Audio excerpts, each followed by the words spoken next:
महाराष्ट्रामध्ये नवीन सरकार स्थापन होते। हे सरकार स्थापन होत असताना आजच्या सर्व वर्तमानपत्राच्या भारतीय जनता पक्षाने जी निमंत्रण पत्रिका छापली आहे त्या निमंत्रण पत्रिकेमध्ये छत्रपती शाहू महाराजांचा फोटो नाही आहे। एक तर प्रथमतः समस्त देशातल्या महाराष्ट्रातल्या कोल्हापुरातल्या सर्व शाहूप्रेमींच्या वतीने आम्ही या ठिकाणी निषेध नोंदवतोय। आदरणीय खासदार छत्रपती शाहू महाराज यांच्या नेतृत्वाखाली आज आम्ही या ठिकाणी निदर्शनं केली। महाराष्ट्रामध्ये हे सरकार येत असताना पहिल्या दिवशी लोकराजा शाहू महाराजांचा फोटो या निमंत्रण पत्रिकेत नाही, त्याचा निषेध करून चालणार नाही।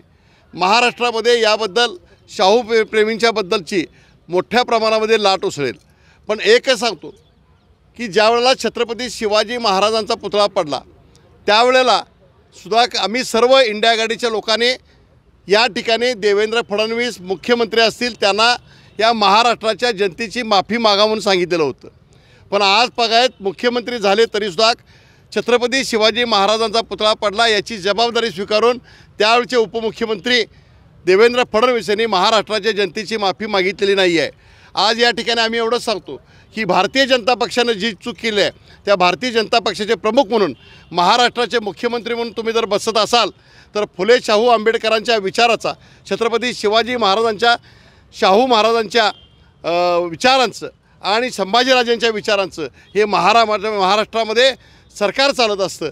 तर याचा जर या ठिकाणी जर त्यांनी महाराष्ट्राच्या जनतेची माफी मागितली नाही तर याविरुद्ध इंडिया आघाडीच्या वतीनं पुरोगामी संघटनाच्या वतीनं महाविकास आघाडीच्या वतीनं छत्रपती शाहू प्रेमींच्या वतीनं उग्र आंदोलन छेडलं जाईल। हा एक प्रयत्न आहे, म्हणजे एक प्रकारे पुरोगामीत्वाला महाराष्ट्रामध्ये फुले शाहू आंबेडकरांच्या विचारला छेद देण्याचा हा एक प्रयत्न आहे।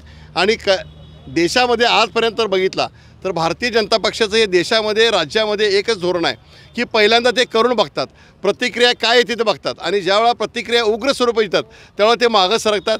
पण त्यांनी प्रतिक्रियाची आमच्या वाट बघायला नको, आम्ही वाट बघणार नाही आहे, आम्ही त्यांना योग्य ते उत्तर देऊ। आणि कोल्हापूरकर चांगल्या पद्धतीने उत्तर देतात आणि कोल्हापुरामध्ये जे राजकारणामध्ये पडसाद उमजतात ते संपूर्ण महाराष्ट्रामध्ये आणि देशामध्ये उठतात।